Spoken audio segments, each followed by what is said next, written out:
Being in the middle of nowhere can be downright terrifying. You don't know who could be out there or what they want to do to you. It's time to get comfortable and let the darkness take control. I was in the mountains of North Carolina for several days. It was a beautiful and peaceful hiking trip with my brother, sister, and their friend Caleb. Being from the Midwest, we had survived 2 tornadoes. I thought the worst weather event of my life was about to occur, and I was sleeping in a hammock. For those of you who don't know, just before a tornado is formed above your head, every animal in sight will be freaking the hell out. They know. They can feel it. You can feel it too. You just won't know what that new feeling is until the 60-year-old trees beside you are being ripped up from the ground. Being in the eye of the tornado is even more strange, as all those animals in sight are frozen. Sure, they still exist, but their little soul is on hold, and they don't do much more than just look around quietly. It's really creepy. Anyway, this wasn't a tornado at 3 AM. The fire we made was just embers, and a roaring thunder of animals freaking out. I peeked my head out of my hammock, imagining getting my face smashed in by the first softball-sized hailstone. But no, there was no bad weather. There was no storm or looming catastrophe. It was a beautiful night, aside from the roaring animal kingdom outside. My brother peeks his head out of the hammock above me and looks down to see if I'm awake. When he saw my eyes as wide as saucers, he whispered, "What the hell is happening?" I replied, "I don't know, but I wish I were up there on your hammock." Being on the ground level usually is best for guys my size. I lack the grace to climb up hammock ropes and jump into a bed 8 feet off the ground. Anyway, the terrifying, creepy roaring continued for about 30 seconds, and then it just suddenly stopped. It seemed to be a sweeping effect, where the outside of the radius stopped first and the creatures closer to us stopped last. But it was only a single second or two difference, and it was pretty damn synchronized. My brother and I freaked out, and after around 5 minutes of silence, we got out of the hammock and started the fire up again. This time, we made sure it was big enough to light a few 100 feet out. The last thing we needed is a Bigfoot or some weird shit going down. My brother went up to the ridge to check on my sister and Caleb, about 60 feet uphill from our hammocks. Caleb always wanted to be in the highest possible safe spot he could, and he wanted to watch the sunrise from his hammock. As soon as my brother got to their hammocks, he yelled a shrieking kind of yell for me, the kind I had only heard from him twice, when his friend got his handlebar lodged in his stomach about an inch deep as a kid, and when he split his own head open. I ran up the ridge with my axe in my right hand and the first aid bag in my left, with my flashlight in my teeth, expecting the worst. I arrived to Caleb's bottom bunk. He was in a state of shock, his eyes wide open. He was shivering and shaking, and he was staring down at the valley. Would you know my sister didn't even wake up? Go figure. She had her headphones in all night listening to her folk music. Apparently she hates the sound of animals, and prefers to have a controlled mental state where nothing can make her paranoid. We woke her up, and she had no idea what was going on. She just stayed in her hammock like, well, what do you want me to do? We eventually got Caleb down to the fire and wrapped him in some blankets. I gave him a shot of whiskey to sip on, but he mostly just held it and stared at the fire. The whole night was too weird for sleep, but Caleb finally laid down next to the fire and slept around 4:45. But then my brother spotted something strange. "What's that?" he said, pointing down at the valley. "Right there on the bank of the river." My sister and I struggled to get his perspective, but then finally noticed a clearing. We decided to go check it out, but one of us had to stay with Caleb. My sister volunteered as she hates creepy things and didn't want us to go down, but we insisted. I left her my axe and emergency GPS signal thing, and I told her to just scream if she needed us and not to hesitate to use her pepper spray. She said to stop freaking her out and just go, and that they'll be there when we get back. So my brother and I hiked down the river. It took us nearly 20 minutes, but when we arrived we felt very uncomfortable. There were no animals around. None whatsoever. No birds, no squirrels, nothing.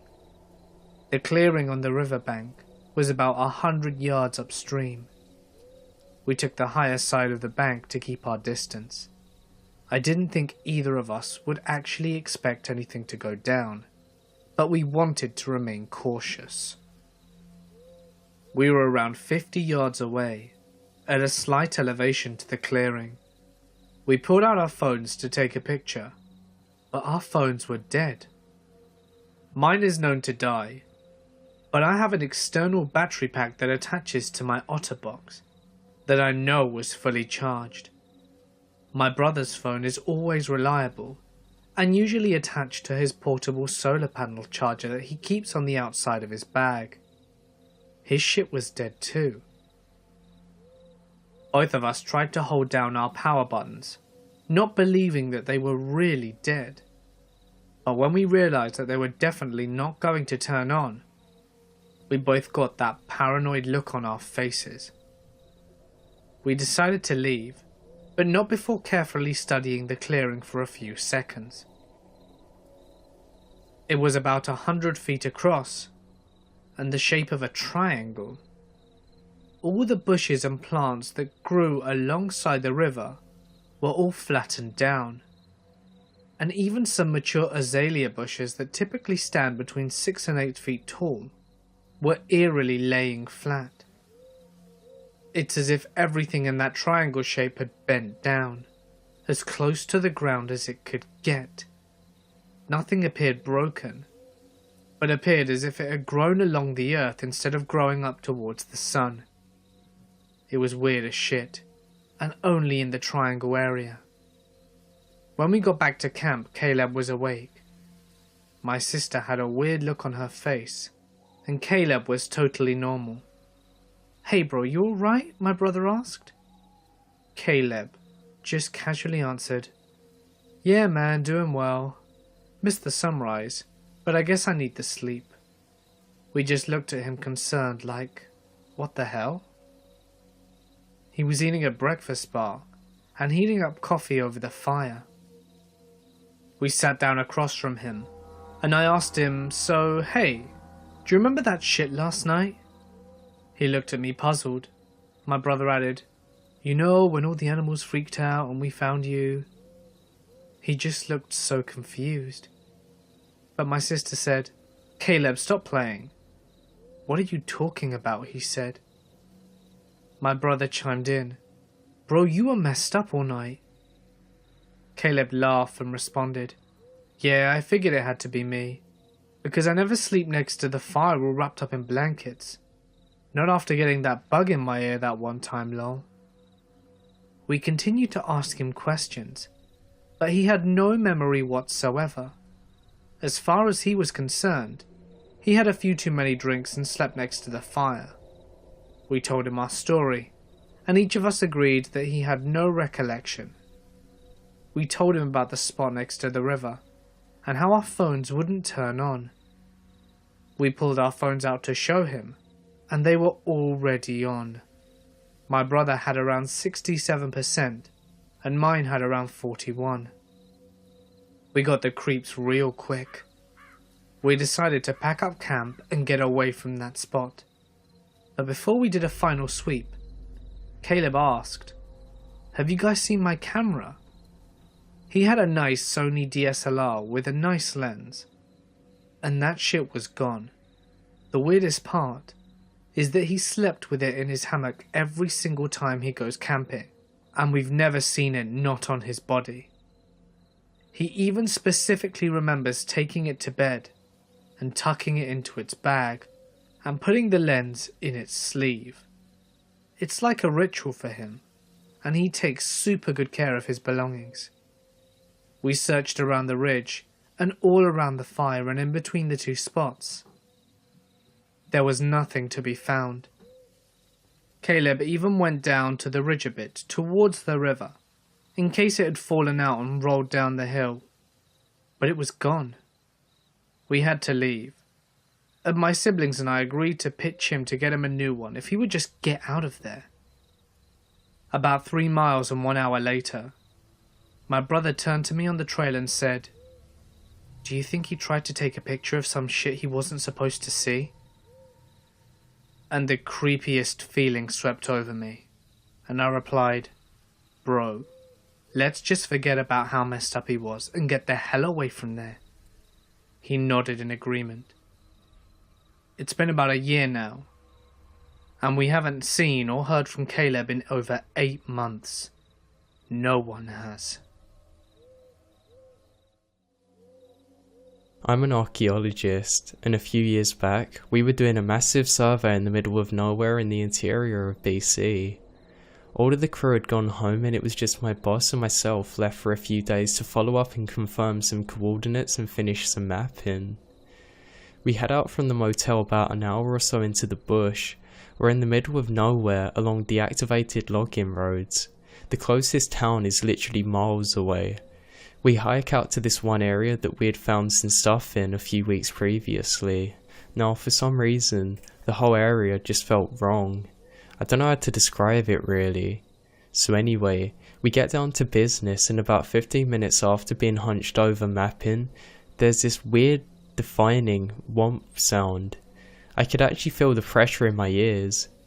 I immediately looked to my boss about 20 feet away, who was white as a ghost staring back at me. We're both standing now staring at each other, and the same thing happens again. Ear pressure and chest pressure felt like it was just squeezed out. There's chills all over my body and every single hair is standing up on end. My boss just looks at me and says, "Let's go." We grab all of our stuff and speed hike back to the truck. We never discussed it again. I have no clue to this day what it was, but I've been so freaked out that I still haven't forgotten it 10 years later. I still get chills thinking about it now. About 10 years ago, I was working as a private investigator. It sounds cool, but it actually isn't. You spend about 3 to 5 hours each day driving to your cases. Stake them out in a blazing hot car with the engine off for 8 hours, and then spend 1 to 3 hours in a hotel room writing up your reports before finally getting some sleep and doing it all over again. I did this job for about a year after completing my training to be a medic in the Army Reserves. I was young at the time, so the idea of making 50k a year and travelling all over the country whilst living out of a suitcase seemed appealing to 19-year-old me. As I said before, you spend a lot of time driving around in areas you're not necessarily familiar with. On one of those late nights, I found myself driving onto a twisting mountain road just outside of Taos, New Mexico. The area was heavily wooded with narrow roads that curved sharply, without a lot of places to turn off, since you were driving up and around mountains and forests. In the middle of the night, as I maneuvered my rental vehicle through a curve, I saw a woman stumbling along the side of the road carrying a small child. The sight caught me off guard and sent a shiver down my spine. It was so unexpected and so out of place. There were no houses nor buildings around me, and it was around 2 a.m. and pitch black. This unnerved me, but what sent the shiver down my spine was the way she moved. She lurched along with what I can only describe as a shuffle, straight out of a George Romero zombie flick, and she didn't look up or acknowledge me as I drove by. She just stared aimlessly at the road in front of her. You have to remember that I was 19 years old, and fresh out of a year of extensive army training. I was in peak physical shape, and I thought I was Billy Badass at the time. I had spent a month working in trauma centers as part of my training, so I still don't often get freaked out or scared, but seeing this did scare me. I drove on for a minute or two thinking about what I'd just seen. Who was she? What was she doing here this time of night? How did she get here? The more rational part of my brain took over, and I came to a horrifying realization. I had been driving for about 1.5 miles past her, and I hadn't seen any homes nor businesses, nor had I come across any places to turn off since I had seen her. And it had been about 10 miles since I had come across a place to turn before I saw her. This wasn't normal. Something was wrong. I realized that she had to be hurt or in trouble. Perhaps she'd been in a car accident and was in shock. What if the child she was carrying was hurt? I was a medic. I had trained for a year to help people. Sure, I was scared and unnerved.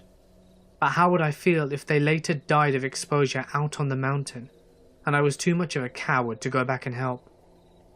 Wouldn't I also be scared the first time I saw combat, when my friends were depending on me? I had to man up and turn around. And as soon as it was safe, I did so. I drove back to where I'd seen her, half relieved and half horrified when I could not find her. I traced the road 6 times. Where could she have gone? There was only a small area on the side of the road and guardrails for miles. I drove, turned around and drove, and turned around and drove, and turned around and drove again. I was obsessed with finding her. Part of it was out of concern for her child. Part of it was proving myself that I was doing the right thing, even though I was scared shitless. After a while, however, it became about me proving it to myself that I wasn't actually going insane. I spent hours looking for her.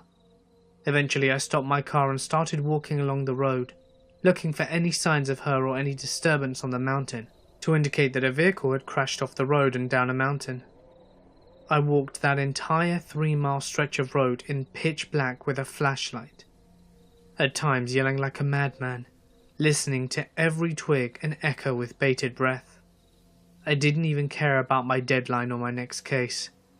I was sure of what I saw. I wasn't crazy. I wasn't seeing things, and I wasn't overly tired. I saw her stumbling down that road, and there's no doubt in my mind. But there was nothing. Even when the sun came up and I drove to the stretch of road again 6 times, there was nothing, and there was no way for me to explain it, even after countless sleepless nights in the 10 years since devoted to it. I don't believe in ghosts. I saw this bullshit documentary and laugh away their evidence in stupid orbs like the rest of you do. But I also don't know where the hell the stumbling woman and her child came from, or where they went. So, on the off chance that you were stumbling down a windy road in Taos, New Mexico about 10 years ago with a toddler in your arms, please, tell me what happened, where you came from, where you went, and that you were both okay. I've been puzzled for a decade now. I was hiking through the remnants of a remote, long-abandoned town and the surrounding area. To get as far into the woods that I was, You had to cross a fallen tree over a creek 3 separate times. I had just crossed the 3rd bridge and was about 5 miles in, and something blue caught my eye just ahead of me. There was a man in his late 60s wearing blue satin pajamas sitting in a tree. The closer I got to him, the louder he laughed. It wasn't a maniacal laugh, but it set off alarms in my head nonetheless. He also wasn't wearing any shoes and looked very well groomed/cleaned. I gave him a friendly nod as I passed and he just kept laughing. Then it stopped. I turned and he was gone. No branches cracked, no plants rustled, no sounds were made. He was just gone. Still rubs me the wrong way. The area I was in was pretty rough, very secluded for hiking. Not very many people venture as deep as I did that day, and I still have no idea what was going on there. I'm going to tell you this story my uncle told me when I was 12. I slept with the lights on for months after. This was in the mid-70s. My uncle and his friend were 13 and playing in a quarry on the outskirts of town. There were mine tracks running up the large hills that then dumped their load down onto the other side of this standard quarrying stuff, I assume. So they're climbing up and over all the large hills and notice something in a tree at the edge of the woods. They walk closer and realize it's a young boy hanging by his neck. His arms and legs were tied together behind his back, with his left leg free. He was naked and had cuts all over his genitals. There were fresh tire tracks underneath the boy's feet. He said that they heard tires spinning not long before, but they didn't think anything of it. So obviously, he can't know the whole story, but it's his guess that 2 guys raped and tortured this boy, tied him up in the back of a pickup, and tied the noose around his neck, then drove off. Chilling to think about. We were discussing this at my grandmother's funeral, and he said that he always regretted not going up to the boy to see if he was still alive. Understandably, he and his friends noped out of there immediately and called the police. This story takes place in August of 2013, in the mountains of South Oregon. I am a USAF Security Forces airman, in other words, a military policeman. My girlfriend was at work, and as a swelteringly hot day began to turn into thunderstorms, my buddy Nick and I decided to go exploring some back roads and get out of the heat in town. South Oregon is crisscrossed with logging roads, some actively used and many totally forgotten and grown over.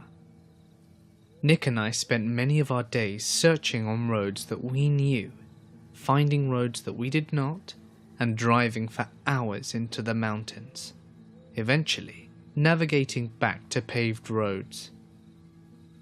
On this particular day, with storm clouds building over the mountains, we set off on a road that we'd never been on before and began the drive into the mountains. After driving for about an hour, we hadn't seen nor heard any signs of any other people in the woods. We rounded a bend into the thick fir woods and emerged into a meadow that was totally surrounded by thick aspen groves. The meadow was perfectly flat and eerily still. We both noticed the strange stillness almost immediately.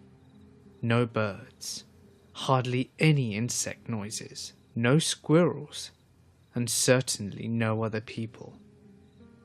On the far side of the meadow, right at the edge of the tree line, there was a picnic table. The table was very odd, however. It was painted a bright orange, and was much larger than a typical picnic table in a park. Remarking on this, Nick drove through the meadow to get a closer look. I remember being apprehensive as we approached.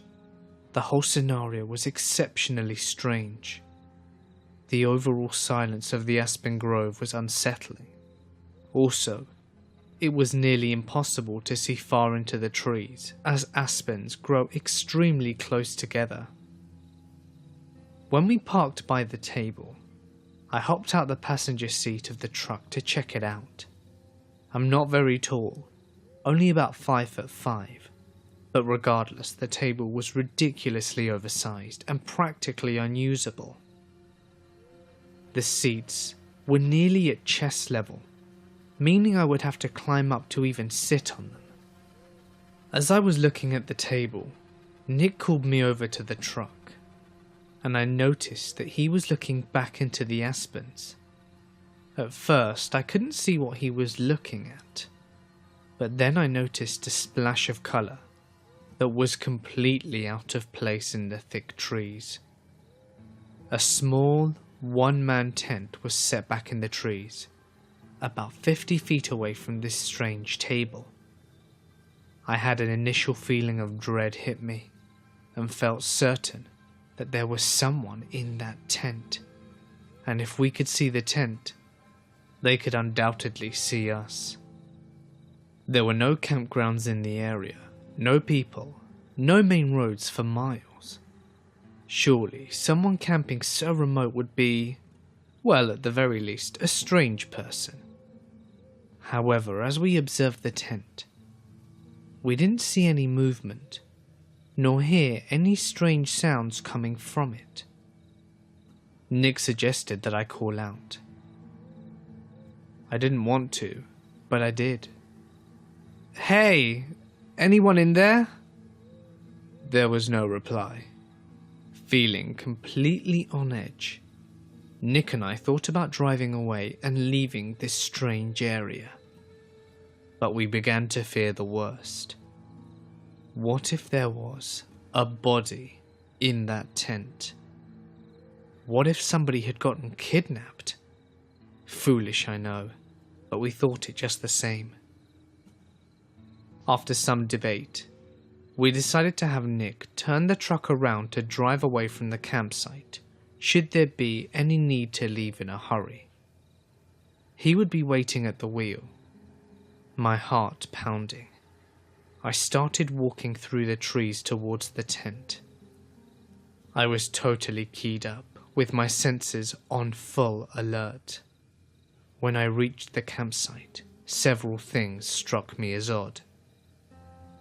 Backpacks were scattered all over.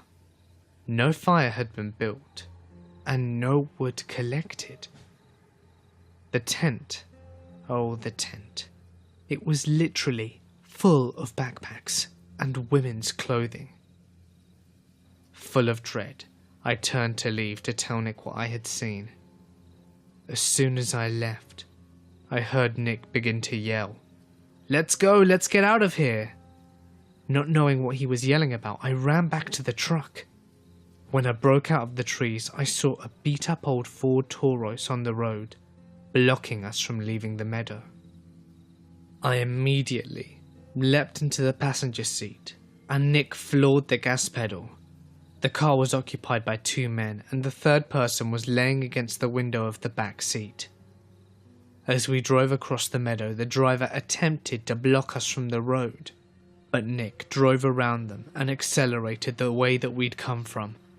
I looked back and saw the car attempting to turn around on the narrow road.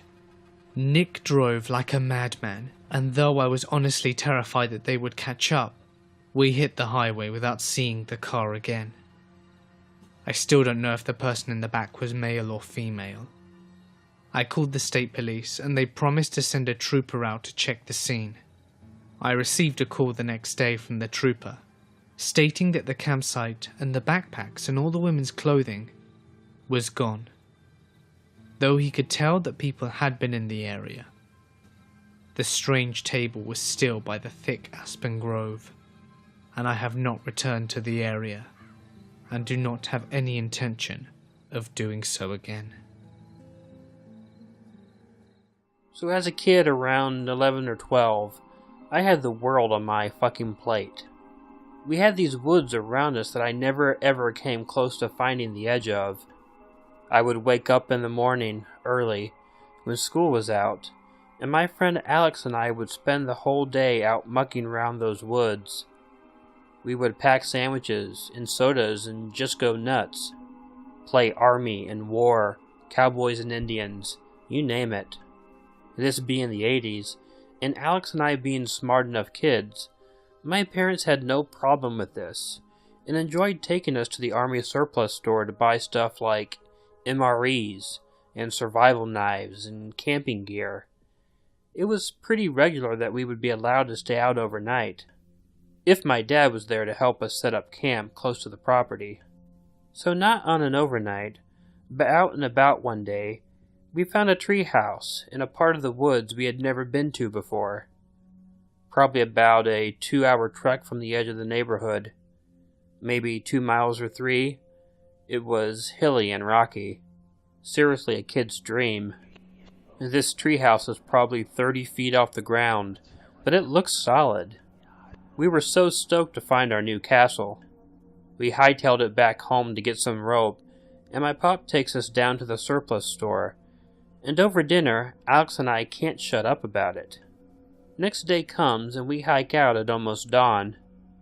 We got a backpack full of rope and sandwiches, and our knives on our hips, an excitement that's so thick we could chew on it. We make it out there and start attaching rungs made from big sticks onto one end of the rope. It took us a few good hours, but we got one side finished, and the rope tossed over the branch. That's where the little deck and door are.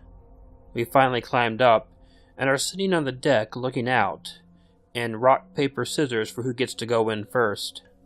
Alex wins and goes in, and comes right out. He's white as a sheet, and wants to go home. So curious as I am, I go inside. This treehouse is probably 8 foot by 8 foot, and about 7-8 feet high inside. The inside walls are covered, every single inch, of naked girls. Not awesome found Playboy porn, but kiddie porn. I think the oldest kids were about my age, but it was Polaroids and glossy magazine pages, stuck perfectly up with staples and filling the walls up. Exit Alex and I getting back home as quick as we could. We informed my pops about it, and he calls the cops. The officer shows up and asks us a few questions like where it is, how did we get up there, where did we buy the rope, did we take any pictures off the wall? He got increasingly rude about it, and my pops put an end to it. He left with our statement and said he would be in touch. We were no longer allowed to take overnights in the woods, or be out there for more than an hour without checking in. We actually built a really long tin can phone with the permission of my parents, which allowed us a bit more of our freedom, but we were pretty cut off from the deep exploring. About a year or two later, that same cop stopped me when I was hanging out in a different park, saw me smoking, and caught me with a joint. Alex asked him whatever happened with the treehouse. The cop told us to not do drugs and left us alone. In college, many moons later, Alex sent me an email saying how he read in the big state paper.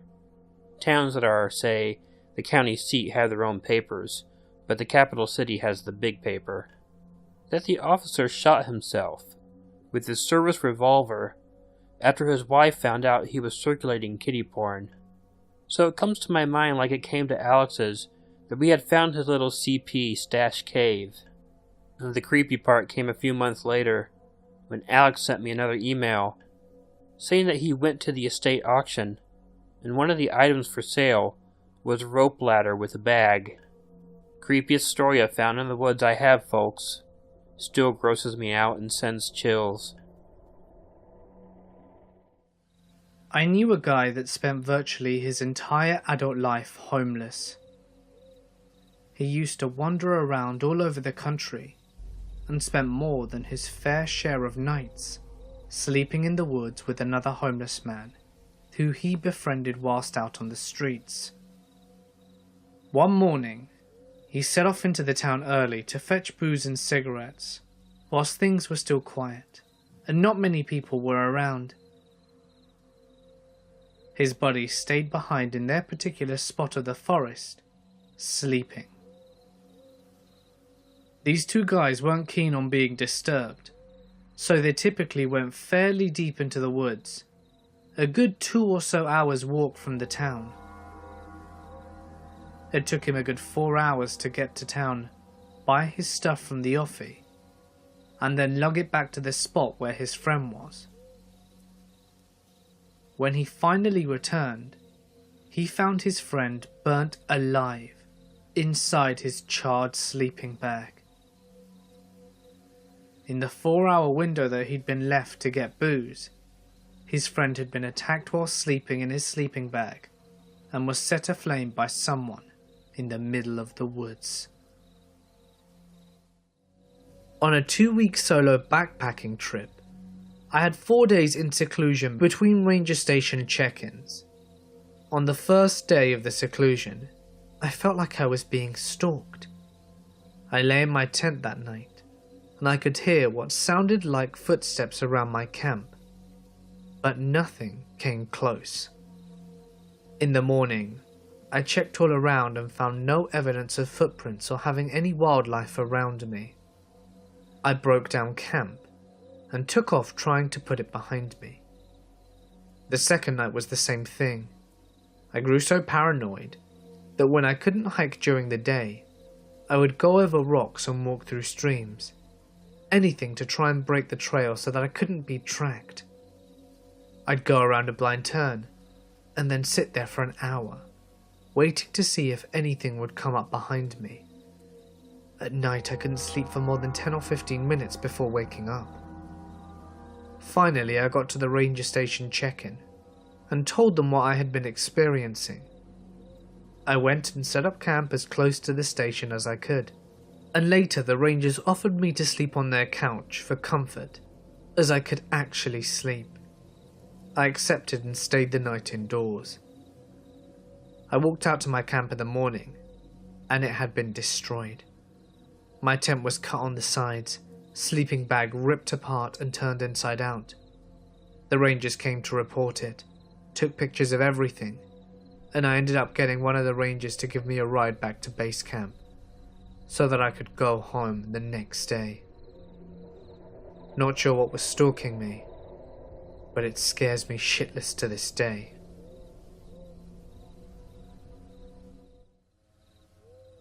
When I was about 18, me and some friends took a road trip about 7 or so hours down to the Appalachian National Forest.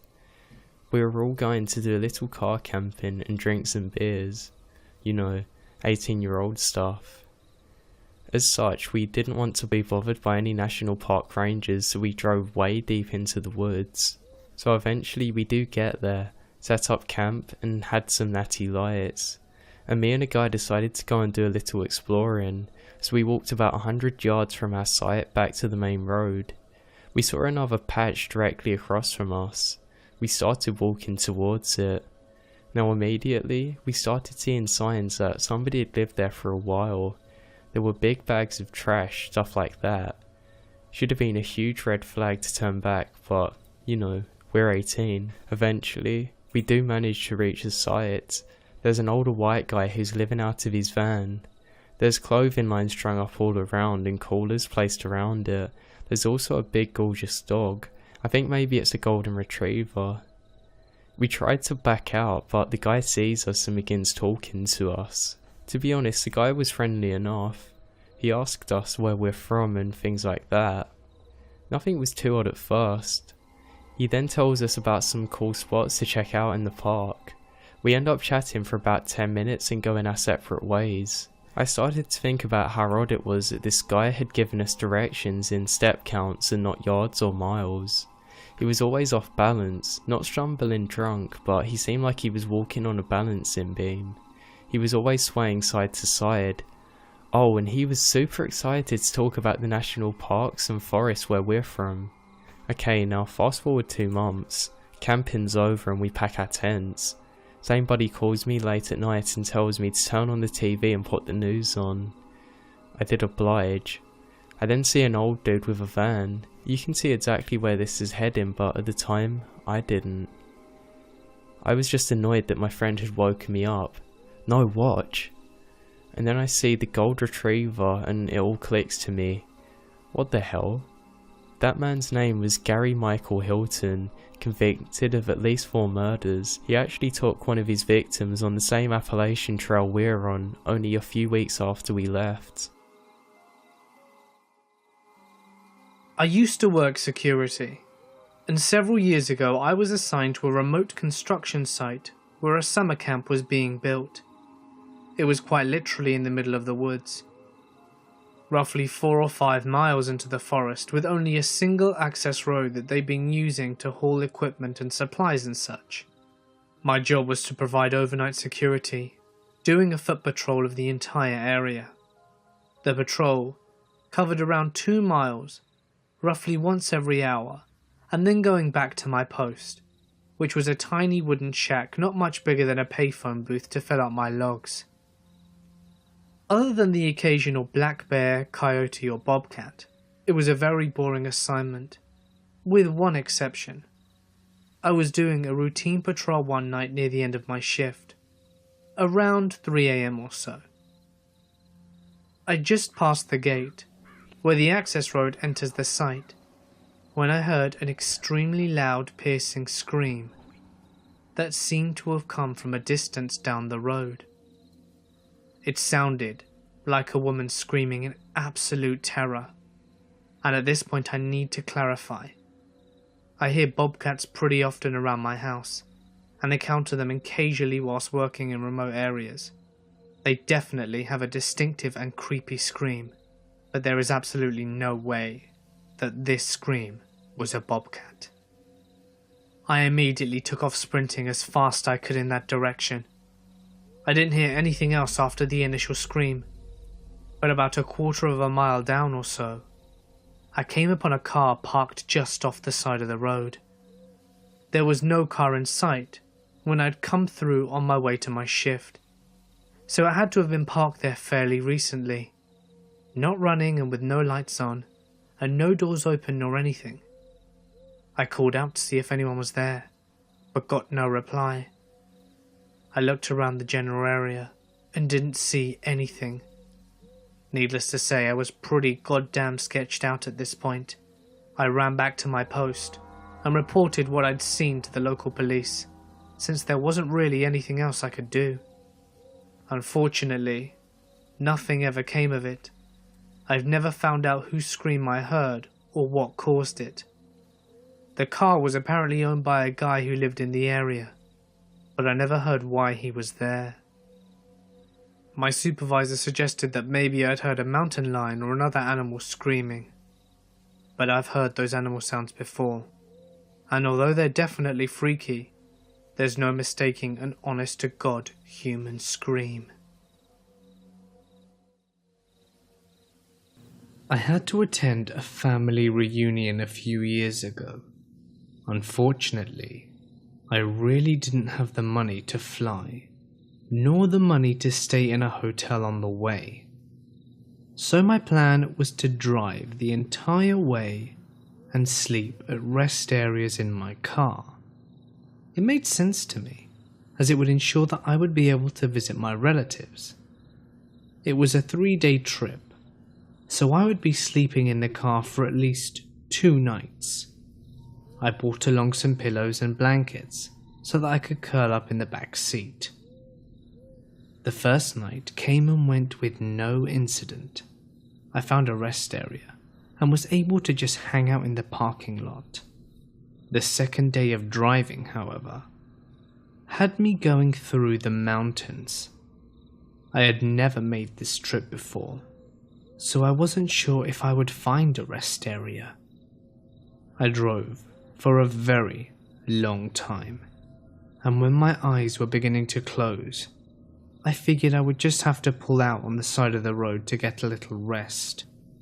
It was much harder to go to sleep this time, but at least it was quiet and dark. very few cars actually came across. I'm not really sure how long I had been asleep for before I felt something wake me up. I thought my car had moved a bit, but then I assumed it was probably just something I felt when I was sleeping. I closed my eyes, and then I felt it again. My car bobbed up and down a bit. I was afraid.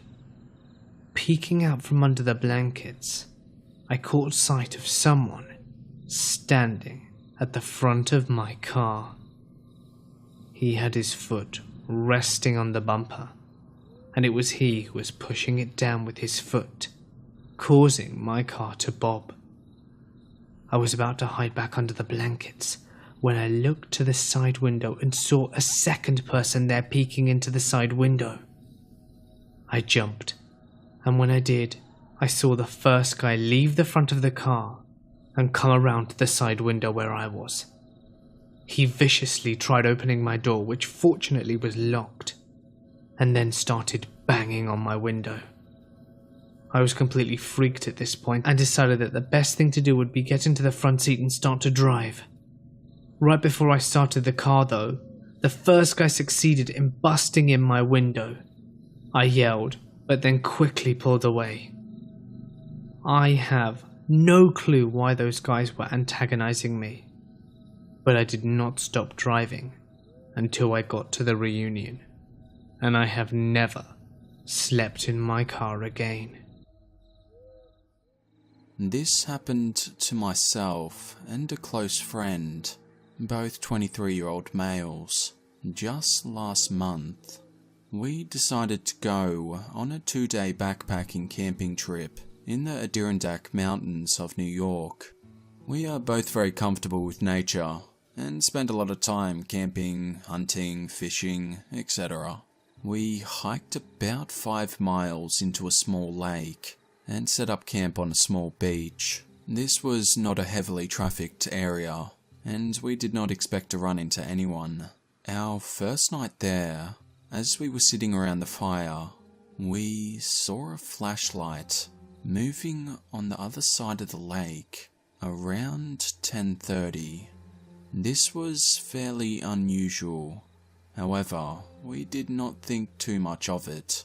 But as time went on, this flashlight kept moving around the lake, getting closer to our campsite. We kept discussing who could possibly be wandering around in the woods in the middle of the night, and we did not particularly want an unwelcomed guest. Once it was clear that the person or people were heading for our campsite, we moved off into the woods nearby to see who wandered up. I took a small axe with me, and my friend had a .22 rifle. Now, we weren't expecting trouble, and we certainly didn't want to make any, but we figured we might as well cover our bases. Now, the moment of truth. The flashlight comes near the light of our fire, and it is one man. He has a beard, and is probably in his mid-40s. The scary part was, he was carrying what turned out to be a pump-action shotgun. He walked around the campsite a few times, and then proceeded to enter our tent. After rummaging around for a minute or so, he came out and started yelling, "I know you're out there. Why don't you come and say hello?" My friend and I remained motionless under a hemlock tree about 50 yards away. That is when the man proceeded to fire his shotgun into the woods, not too far from where we were. He also swung his flashlight around several times. After what felt like hours, he grabbed my friend's backpack and a few articles of clothing we had drying off near the fire, and threw them in to burn. My friend, who had aimed his rifle at the man, asked me if he should shoot. I told him absolutely not, unless he spots us and starts pointing the gun in our direction.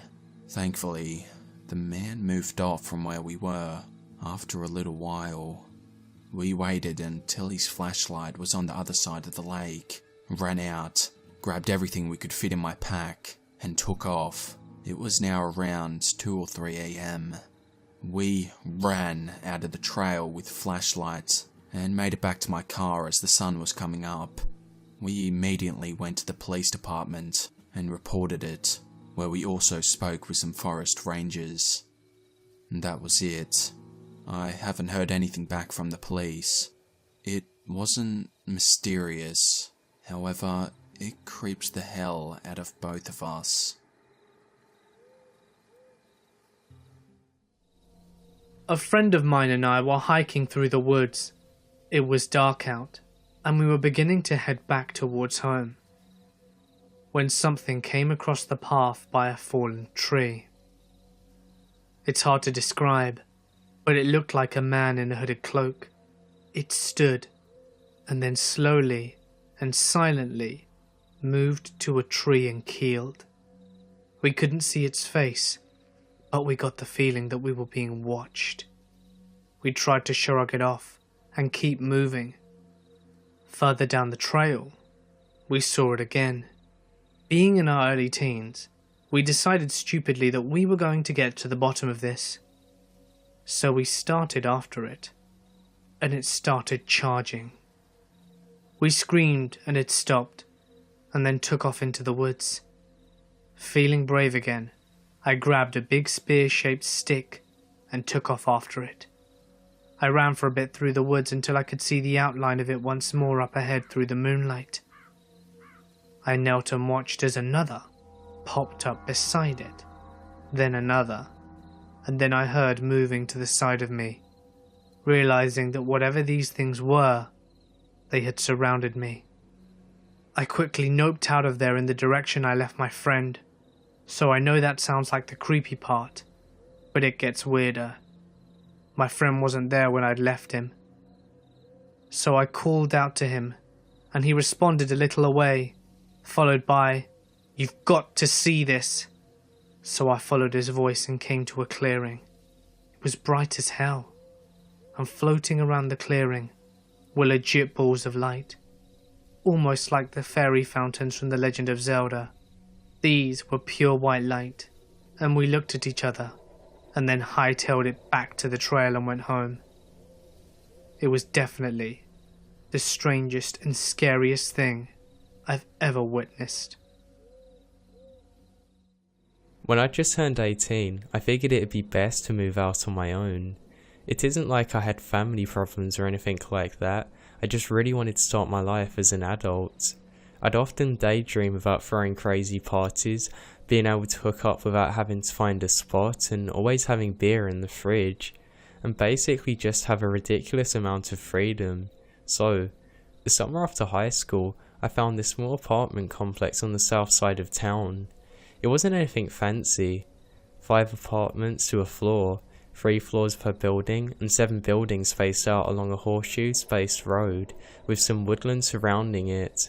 My apartment wasn't very big. Now, being fresh out of high school and working a super low-end job as a waiter, I could only afford a small studio apartment. I was fortunate enough to snag one on the 3rd floor so I didn't have to go up any stairs.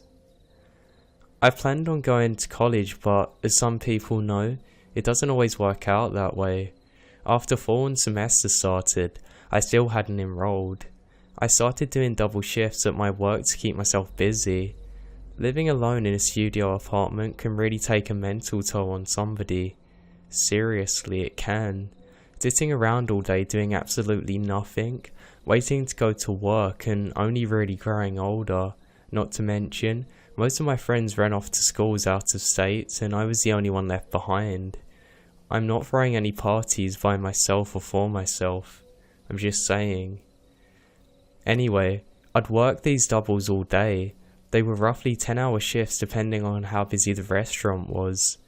I'd come back super late at night, way past when the sun went down, walk through the giant horseshoe back to my apartment that sat all the way on the other end. Now at some point in all of this, I realised that college was out of the question for me, so I started saving money for a new car. I kept most of my tip money in a large box under my bed, and when I'd come home, I'd pull it out, throw the money in, and then go and sleep. Well, that was my intention. The problem is, since I'd be working so much and just being a kid, I always wanted to go and get in some personal time by watching television, playing video games, or throwing on one of my favourite movies. I'd usually be able to stay up all night by doing it. In fact, I'd crush about 4 hours of sleep, then wake up, rinse, repeat. After so long, I couldn't really do this anymore, mainly because I had to cancel my cable in order to pay rent, as well as pawn off some of my gaming systems and DVD players. It really sucked for me. Movies and television were my life. I wanted to go to school to study them, but being an adult, it always costs a lot. Still, even after I had nothing to do, I still couldn't sleep. Like some people. I'd stay up all night, smoke a ridiculous amount of cigarettes, and just stare out of my window in the middle of the night. Also, where I'm from, we'd get these crazy electrical storms passing from time to time, especially in the late summer or early fall. I just watched those all the time, having nothing to do really, open my eyes to my surroundings. In the end, I actually got to know all the people who like to smoke late at night. I knew how many people like to drive over to Taco Bell past midnight in order to get a snack. I also knew that the entire apartment complex would become a ghost town at around 2 in the morning. There'd be absolutely nothing going on. It'd just be me, either staring out of my window or smoking on my balcony. So one night, I decided to take a walk. I did laps around the horseshoe and listened to an old iPod shuffle.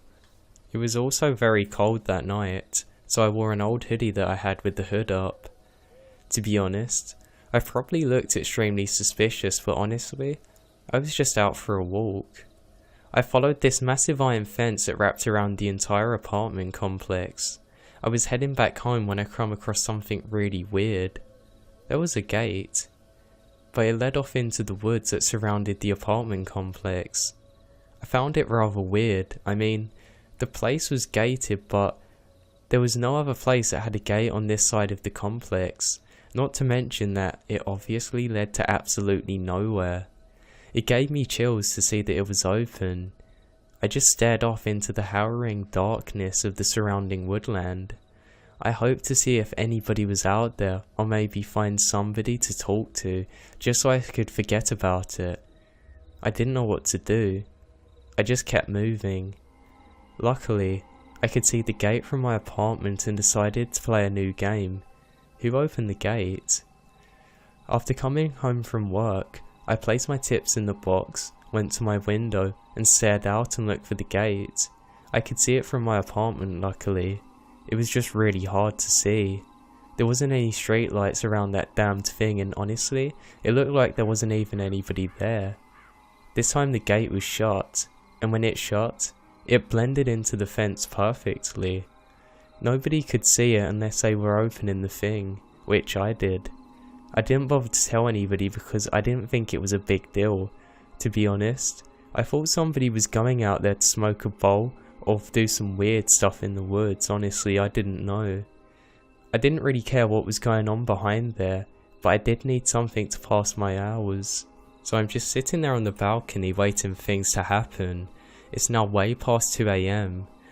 I'm the only thing awake in this complex as far as I'm concerned, and I'm just smoking away a pack on my times. I then start getting tired and figured out that I'd call it a night, when I suddenly heard a squeaking or creaking sound coming from the iron gate. The metal sounded really rusted. It was way louder from what I remembered a long time ago. I lowered myself down, trying to hide myself amongst the shadows of my balcony. I didn't want to spook whoever it was going into the trees.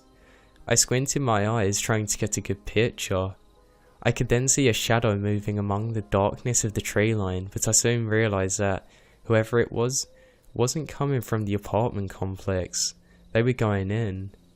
My first thought was that maybe it was a person who worked on the other side of the forest and used that as a shortcut through. I never saw it happen before, but maybe they discovered a new route or something. Maybe it was one of my neighbours. I thought that until my eyes had adjusted properly to the darkness, however. Whoever came from those trees wasn't a person that lived in my complex. They were physically handicapped. I think they were hunched in their back a bit. Their arms swayed back and forth, almost like they were dragging them lifelessly. The knees of this person were also really close to the ground, more than I could possibly imagine somebody still being able to walk with. The movement of the body was just haunting. I guess that's the right word. The sight of it alone could stop my heart. I couldn't tell the gender of the person, but they did have medium hair that covered a proportion of their face. The person then moved away from the gate, falling around in a very disturbing manner. They mumbled something to themselves. It was still loud enough that I could hear it. I couldn't understand what they were saying, but to be honest, it sounded like gibberish. I figured out whoever this was extremely disturbed. I held my breath as I watched the person move from behind the building across from mine towards the one right next to it. They actually stayed away from the streetlights that lined the horseshoe-shaped drive. They were trying to move through the shadows, avoiding detection as much as possible. I didn't even move an inch. I just watched as they started to make their way to a building. As it made its way towards the front of the building, it quickly looked over its shoulder. In doing so, looking right at me. Now I don't know if they saw me. I don't know if they did, but they were pretty far away and it was dark, but I swear to God their eyes widened and they scurried off into the darkness. They didn't stand there. They didn't change anything about their posture. In that weird low walk they entered with and brushed off faster. It was faster than most people could run. I blinked a few times because I didn't believe it at first. But when I heard that gate slam shut, I knew it actually happened. I didn't sleep at all that night. It felt like it was a terrible thing that had happened to me. I had to call in for the morning part of my shift because I was unable to sleep and let them know that I wasn't going to be going in. After the sun came up, I finally went to work. I ended up having to stay late because one of my tables stuck around after we closed and just wanted a few more drinks with the manager. They were friends or something. I did get a $50 tip, so I really wasn't complaining. When I got home, I went to stash my money in my box. I opened it up and all of my cash remained, but a note read in some of the worst handwriting I've ever seen. I saw you watching me. My heart stopped. How the hell did they know my room number? How did they get in? I started freaking out and wondered if they were still around. Being a studio apartment, they didn't have a lot of places to hide in, so I quickly checked in my bed, under my bed, in my closet, in my bathroom. They were long gone. I took a peek out my window and saw the gate closed. However, the damn brush of woodland swayed back and forth as if somebody was moving in it. I freaked out and called the police. It took them a bit to get there, and when they did, it seemed like the whole apartment came alive. All the lights came on and everybody's come out to see what the disturbance was. When I told the officers what was going on, they made me feel like I was an idiot. They didn't believe me one bit. I had to then tell them where the gate was, but I didn't go down there because I didn't want to show myself. When they went to look, sure enough, the gate was there. Two then went into the forest to look for this thing, and two of them stayed back with me and got my statements. Eventually, the two officers did come back. When they did, they were pale as ghosts.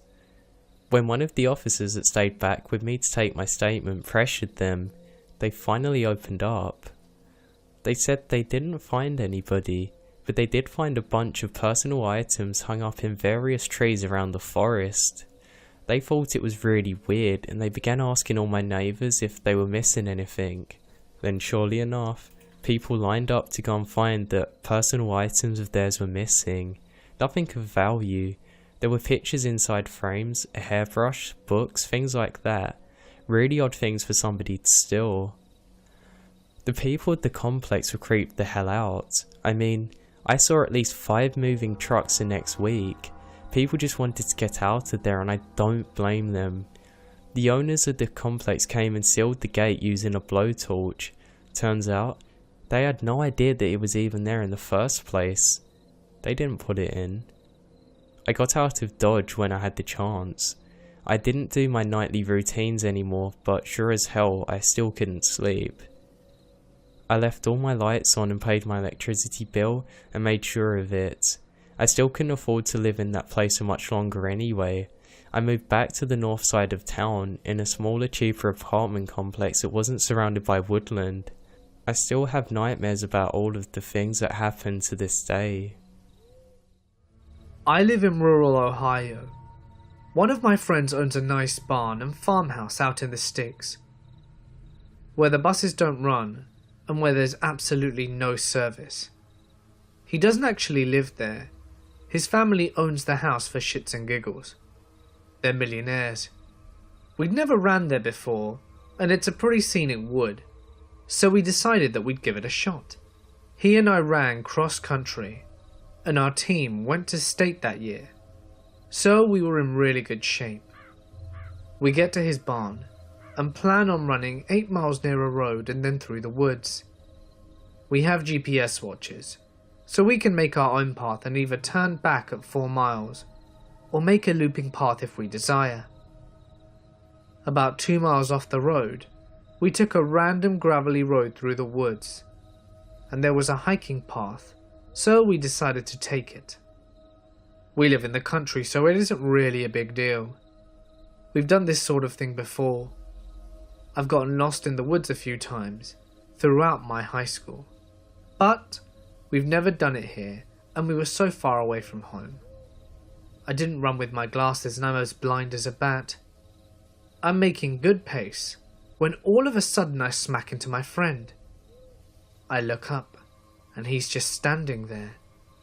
I focus in on what he's looking at, and there are bear traps hanging on a branch right in front of us. Looking around, there's more, all blowing in the breeze like wind chimes. Off in the middle, perched up against a tree, there was something resembling a man. My friend pushed me and told me to run. We didn't say a word until we got back to the main road because we ran so fast. Turns out my friend saw what looked like a bloody scarecrow leaning against a tree. I was good friends with my neighbour and his family when I was a teenager. My neighbour was a youth pastor of a local church. Apparently someone at the church decided to go backpacking in Yosemite National Park. My neighbour had never been backpacking before, and he knew that I was an avid backpacker and hiker. So he basically begged me to go with him. I agreed and met his youth group. Jeez, what a bunch of misfits. These kids ranging from 14 to 17, and they were poorly behaved and had some bad attitudes. And one in particular bragged long and loud about how he would wrestle a bear. We hiked up the Mist Trail into Little Yosemite Valleys, which is on the backside of Half Dome. We spent the day hiking in some really nice territory. I didn't much care for my group, but the 19-year-old 5-foot female trail guide was friendly, so it wasn't a total loss. The campsite at LYV is backpacker only, so the site is basically a forested area with a few felled trees which acts as a marker for the different campsites. It was summer, and fair weather, so we didn't bring tents. Sleeping out on tarps and sleeping bags, and I was trying to bed down and go to sleep.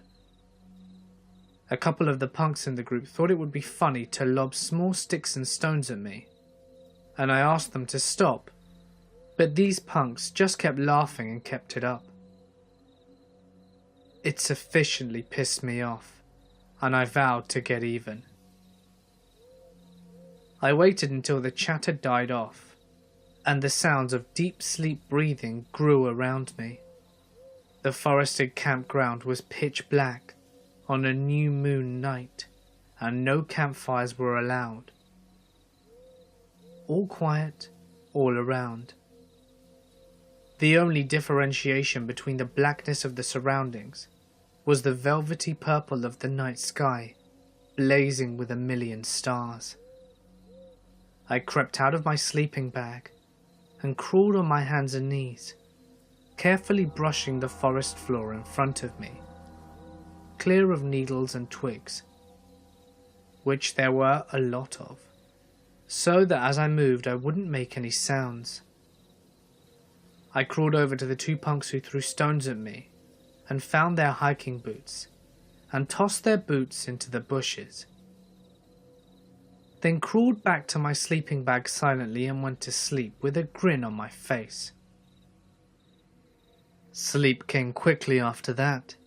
I snapped awake some time later, still pitch black inky darkness all around, and everything was completely, totally, eerily silent. I happened to be laying on my side when I awoke, and I completely, no middle groggy ground, just snapped awake from a dead sleep. I could see a narrow sliver of the velvety night sky between the trunks of trees. Right at that moment, a shadow broke the bottom edge of the silver night sky. My breathing froze, and my heartbeat ratcheted up quickly. So I lay still, totally awake, staring wide awake into the darkness, straining with all my senses, listening. Nothing. Silence. I told myself it must have been an owl gliding through the darkness on silent wings, and I closed my eyes and slowed my breathing, trying to go back to sleep. I started to doze off again, when all of a sudden, one of the backpacks in the line of backpacks that were set against the fallen marker log of our campsite began to jiggle. Well, the zippers started jiggling. I froze again, trying to figure out what the heck would be making those zippers jiggle, as no other backpack zippers were jiggling. Right then, a 19-year-old 5-foot trail guide flicks on her flashlight, 6 inches away from a brown bear's face. The bear had chomped into the backpack and was doing a full reverse tug to trying to make off with it. But the dead log had snapped limbs, and by pulling the bag it had torn the nylon hopelessly and snagged it. It took me a moment to register. There's a bear in camp, 6 feet to my left.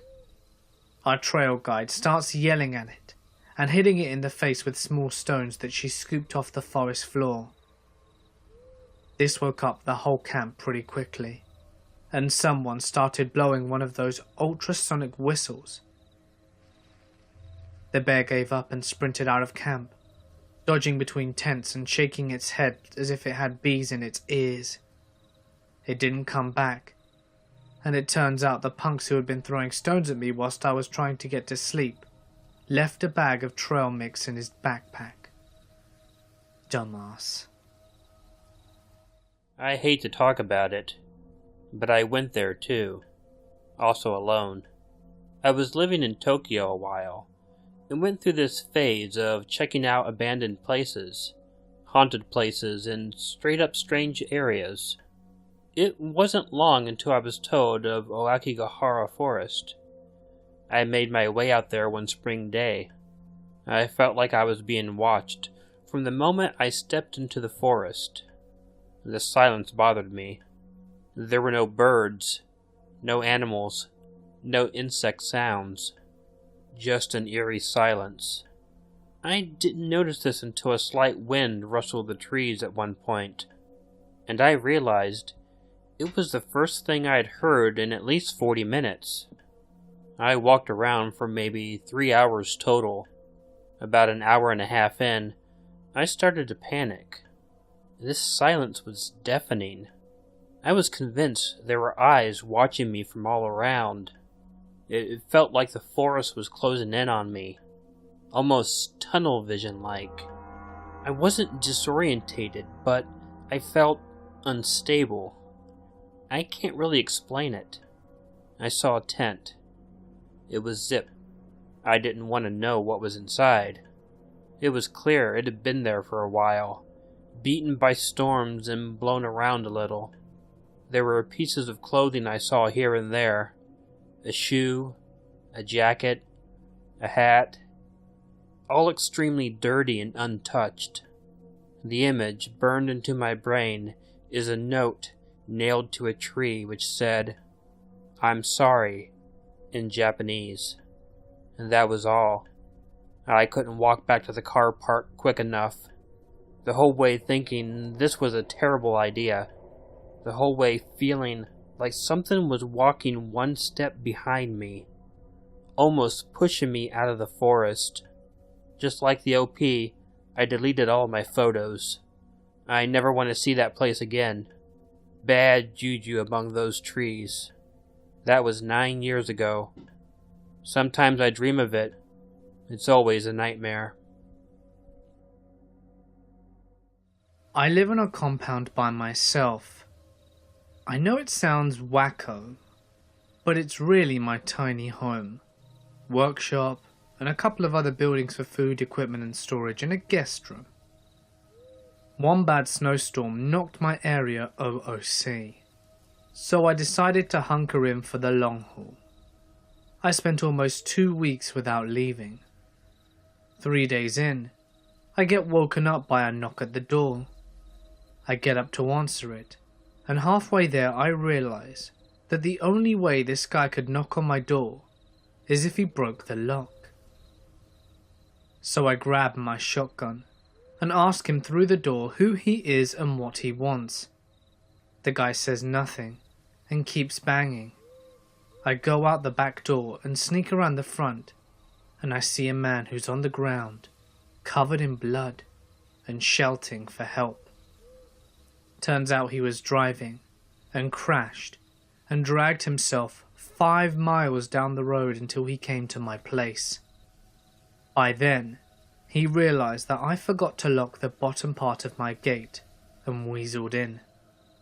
Luckily, he survived. I was out for a long run, probably around about 12 miles on dirt roads through Iowa farmland. Plenty of abandoned barns and old buildings alongside it. As I'm running, I see this figure up ahead walking on the road. It's an old man, fairly well groomed. I could have compared him to anyone. He looked a little bit like Jerry Sandusky, but greyer, and with more black in the corners of his mouth than eyes. He was wearing a white sweatsuit and carrying a plastic bag over one shoulder. It looked heavy and full. The man smiled at me, and I smiled back even though physically I was distancing myself as far away as possible from him. As I passed him, I began to feel dizzy and nauseous. His presence just felt so wrong. His smile was off. I actually had to swallow back vomit that had just began to climb my throat. My adrenaline had gone up, and my pulse was hammering. When I looked back after a couple of meters from distance, he was gone. I have no way to explain this. A group of friends of mine were staying at this remote cabin that one of my friend's cousins owned. There were no roads leading to the cabin, and it was a good 3/4 of a day hike from where you parked the cars. I couldn't go at the same time as everyone else, due to work obligations, so I decided to head up the same day, but a little later. It would mean I would have to camp for the night by myself though. I didn't care. I was kinda looking forward to it, as I've never camped alone before.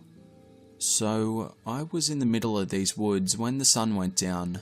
I got my camp set up in this small clearing, probably 40 feet across.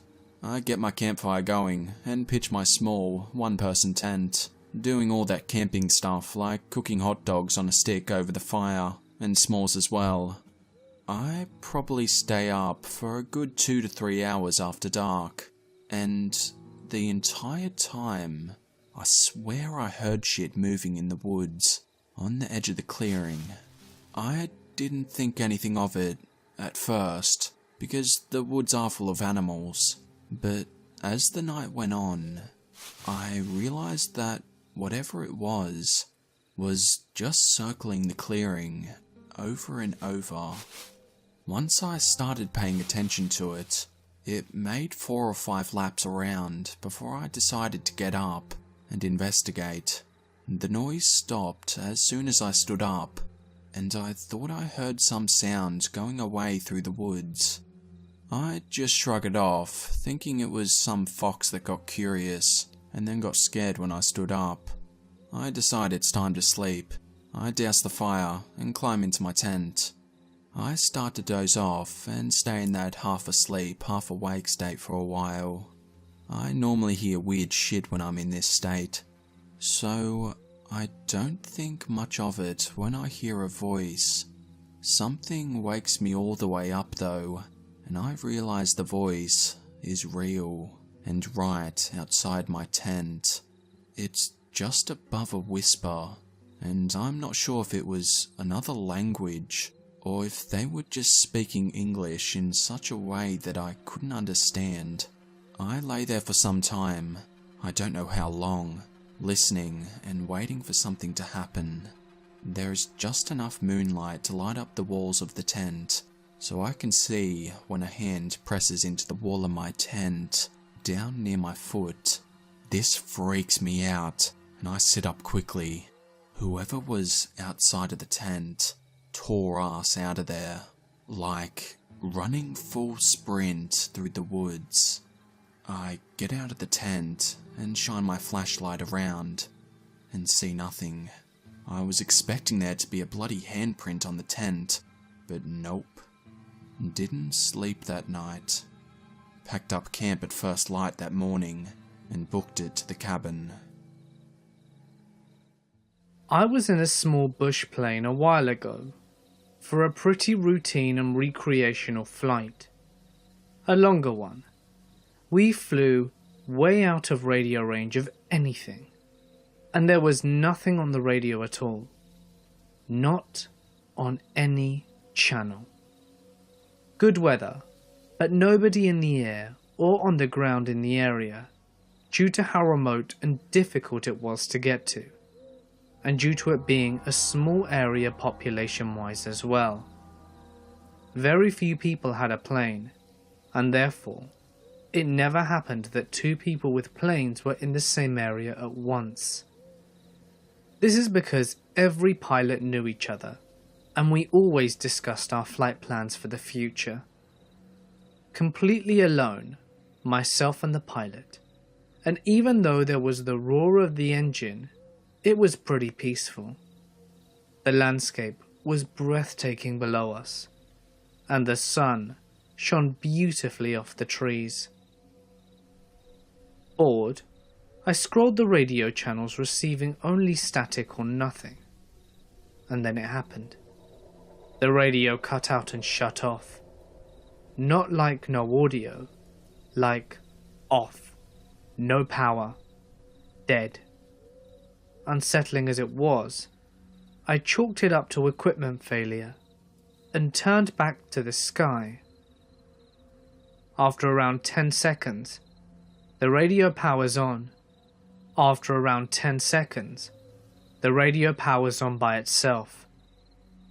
And at full volume, in the scariest and raspiest voice you can imagine, a woman screams, "Help me," and then the radio powers off.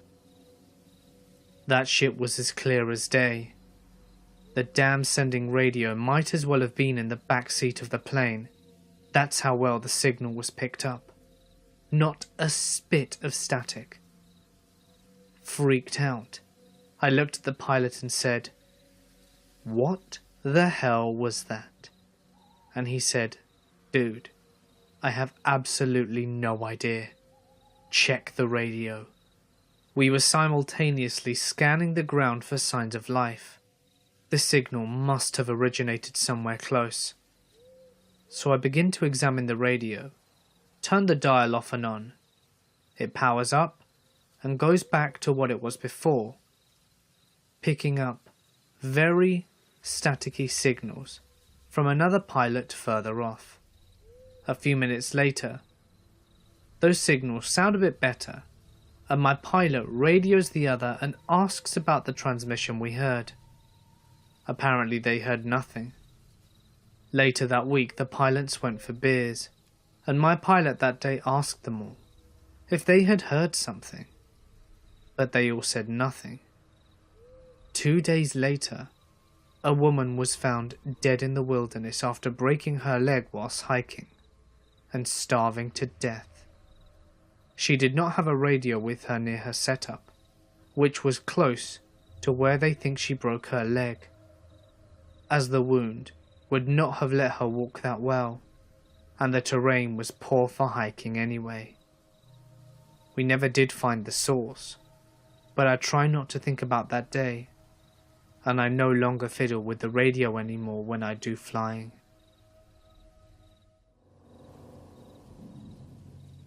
Last year, a friend and I went on a long road trip to New Mexico. We camped most of the way, and our first night we got to camp, we spent in the Jefferson National Forest at a campsite in West Virginia. We had found some pamphlets for campsites at a gas station, and we drove out to a place called White Rocks Campground, which was like a 25-plus mile up a dirt road into the mountains. We were in the boonies.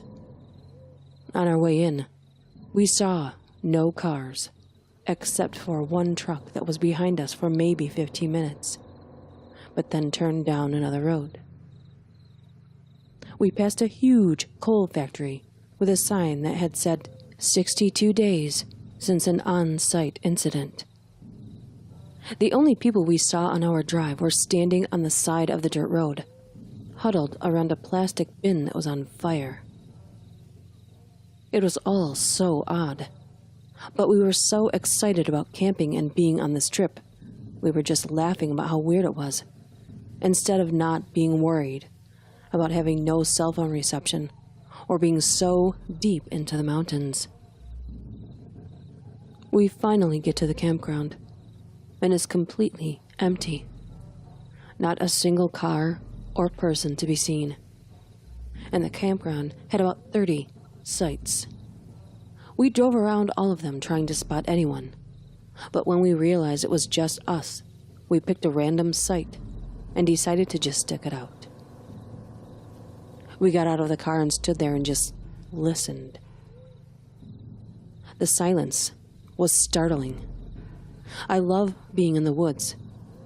I've never felt scared or intimidated to be out there, but there was such a different feeling this time. There were no bird sounds. It was just thick, silent woods. It was getting dark quick, and we decided to start a fire and put up the tent, try to get comfortable. My friend was in charge of the tent, and I was putting together the fire. While we were trying to go about our business, we would both just stop and listen. My friend even made the point that if anyone was to approach us, at least there were crunchy leaves everywhere for us to hear it coming. It felt like someone was watching us.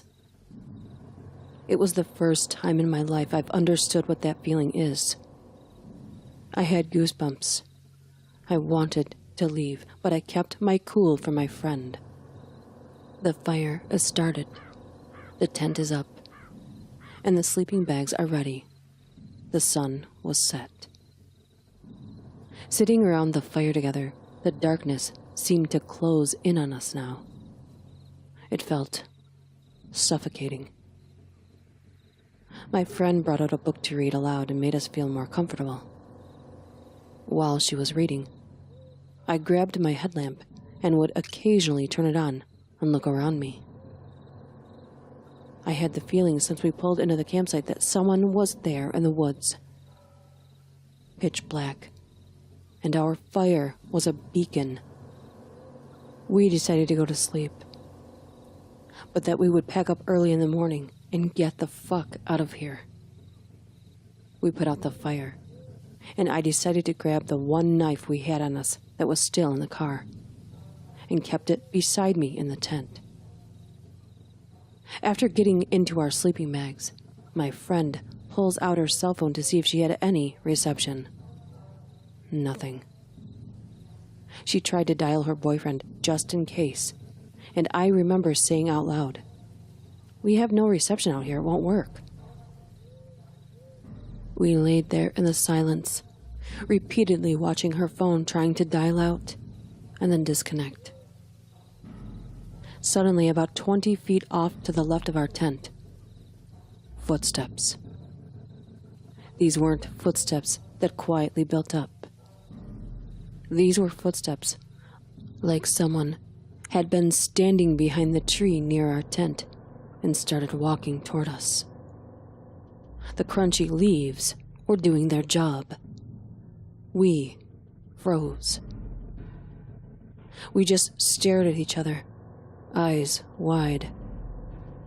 The footsteps continued to walk toward the tent, then turned to go behind for maybe a couple yards, and then stopped. Silence again. Heavy, booted footsteps, with the same pattern that would be a person walking, not a bear or a deer. My friend grabbed my knife that was laying by my bag and grabbed her headlamp. Unzips the tent and gets out and stands in front of the tent, knife out, looking around the area. She's a goddamn warrior. It was maybe 45 seconds of silence as we listened for more footsteps or voices. And I could see the light from my friend's headlamp dashing around the trees, but there was nothing there. At this point, she stuck her head back in the tent and said, "We're getting the fuck out of here." We then proceeded to, in record time, pack up everything, and in 10 minutes we were out of there. I'm amazed about it, thinking back on it, how we didn't lose our heads, keeping our cool while we packed, but internally, screaming in terror. We only had our headlamps on, and the whole time we were packing up, I kept thinking about how the hill people would grab us and pull us into the darkness, and we would be completely helpless if they did. It didn't feel like it was really happening. Maybe that's why we were almost completely calm while packing. There's no way this is actually happening on our first night camping. We must just be freaking ourselves out. But I still felt like we were being watched. We sped out of there once done. Now here is where the hill people hunting us was confirmed. As we pulled out of the campsite, there were 2 black, dirty trucks pulled off to the side of the road, hidden in the trees, but almost still completely visible. They had definitely not been there when we pulled in earlier, and the closest residential homes were 15 miles away. We didn't see anyone around them, but we didn't stop to look either. We ended up finding a motel and staying the night there, and we proceeded to tell the owner the entire story, who was amazingly sweet and comforting. I will remember every detail of that night for the rest of my life. The feeling like we were being watched, hearing the footsteps so closely, so suddenly, and the black trucks of the people who were hunting us. I grew up in a very rural area of the Deep South, and spent most of my time riding horses alone in national forests and expensive private properties that bordered our house. There was an old abandoned house, 2 miles ride through the woods from me. I often rode by it on my journeys through the woods. Sometimes I tied my horse up, went inside and explored. But there was nothing really of interest. There was just trash, and things that looked like electricity bills from the 80s. I think an old woman used to live there based on some pictures that I found. Time went on, and I went away to college taking my horse with me. I no longer rode past this abandoned house after graduating my college, and my horse and I moved back home for a little while, and I decided to go back to explore the area again. So I rode my horse the 2 miles through the deep woods to get to this house, which itself is probably 1,000 feet from a lonely gravel road that cuts through the forest. It is very secluded and almost creepy. The house is about 3 miles away from a paved road.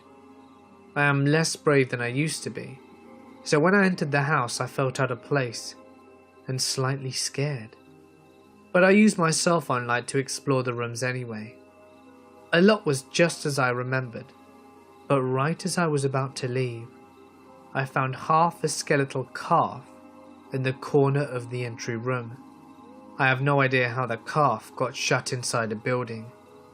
The doors were firmly shut when I approached it, and also the screen door opened one way, so it was impossible for both to be open at once for some creature to accidentally wander in. Furthermore, the nearest cow pastures were a good bit away from the house. I left the abandoned house with the image in my head of some deviant cruelly trapping a calf in there for sick purposes. I hope I never have to meet the sickos who did that. I went camping with my girlfriend last year. We arrived at the camping site only to see the ranger putting up signs stating that this was the last weekend the campsite was going to be open due to the season ending. That night, we decided to not bother setting up our tent and just stay in the car because it was a lot warmer. The next morning when we woke up, we noticed there was a huge paw print on the back window right above where our heads were.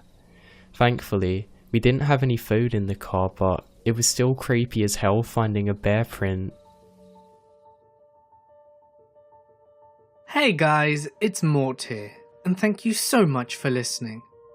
Late birthday shout out to Yanina. If you enjoyed today's video, please consider dropping a like and leaving a comment, as it would really help me out. Thanks guys. If you want your story read on my channel, you can submit it as a text post to Reddit or send it to me via email. Both links can be found in the description. And if you'd like to do something truly amazing today to help support the channel, you now can, via Patreon. You can find the link in the description as well as the links to my social media pages. But anyway, for now guys, I'm gonna sign off.